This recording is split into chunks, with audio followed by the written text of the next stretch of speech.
नाज़रीन और सामीन सबको मेरी तरफ से अस्सलाम वालेकुम वरहमतुल्लाहि वबरकातुहू।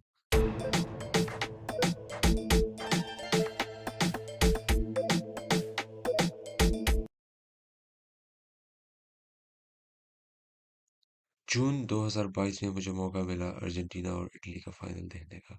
जी हाँ, आप यूईफा की वेबसाइट पे ये देख रहे हैं। ये वो फाइनल था जो कि मैंने स्टेडियम में जाके अटेंड किया। अगर मुझे ठीक तरह से याद हो तो वहाँ पे तकरीबन 87,112 स्पेक्टेटर्स थे, तमाशाई थे। इस मैच की हाइलाइट्स तो आप बाकी यूट्यूब चैनल्स में देख सकते हैं, लेकिन मैं आज आपको लेके जाता हूँ स्टेडियम के अंदर का क्या माहौल था। चलिए फिर आपको लेके चलते हैं वहाँ पे।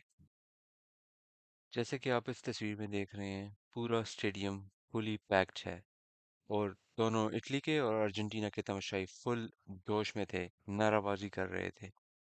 लेकिन मैंने ये नोट किया कि अर्जेंटीना के जो तमाशाई थे वो ज़्यादा ही जोशीले थे। अभी आपको ये वीडियो नज़र आएगी जहाँ पे ये लोग आ रहे हैं। ये एक लोगों का भरपूर जमे गफ़ीर था। यहाँ पे आपको इतना रश नज़र आ रहा था कि पाँव रखने की भी जगह नहीं मिल रही थी। इसी के साथ साथ सिक्योरिटी भी मौजूद थी यहाँ पे। चलें फिर आपको बताते हैं स्टेडियम के अंदर का माहौल। स्टेडियम के अंदर का माहौल कैसा था, एक आपको रॉ फुटेज बताते हैं स्टेडियम के अंदर की।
ये मैच अर्जेंटीना ने 3-0 से जीत लिया और अर्जेंटीना के तमाशाइयों ने भरपूर हल्ला गुल्ला किया, बहुत ज्यादा शोर शराबा मचाया उन्होंने। चलो संगियो, इसी के साथ मैं अपनी वीडियो को अख्ताम करता हूँ और आपसे गुजारिश करता हूँ कि मेरे चैनल को आप सब्सक्राइब कर दें, वीडियो को लाइक और शेयर वगैरह भी करें। इसी के साथ आपसे इजाज़त चाहता हूँ। अल्लाह हाफिज़। अस्सलाम वालेकुम।